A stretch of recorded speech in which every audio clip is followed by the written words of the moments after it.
Et en France, il y aura, dans les années 30, on parle toujours des ligues d'extrême droite, mais les ligues d'extrême droite, elles se battaient contre des mouvements, par exemple, un mouvement qui s'appelait les Jeunes Gardes socialistes, dont le symbole était 3 flèches dirigées vers la gauche, les flèches indiquant la lutte contre les nazis, les staliniens et les réactionnaires.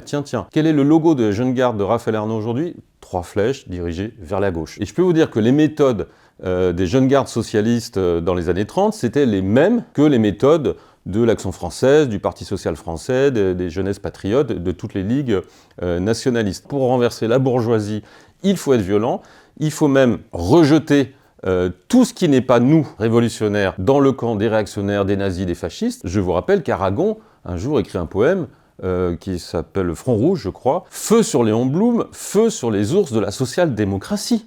Feu sur Léon Blum, c'est-à-dire on appelle au meurtre de celui qui dirige le Front populaire, qui va faire avancer la cause sociale en France comme jamais. Mais pour renverser le pouvoir, il faut une pré-révolution, il faut des conditions favorables. Et les conditions favorables, c'est une société qui se délite, une société qui se fracture. Et ce que font aujourd'hui des mouvements comme la Jeune Garde à Lyon, c'est de créer les conditions d'un chaos, d'une guerre civile. On voit bien qu'il peut y avoir des représailles après ce qui s'est passé, il y a mort d'homme. On voit bien que la société est fracturée et qu'il n'est pas du tout impossible que tout cela dégénère. C'est exactement ce que veut Mélenchon.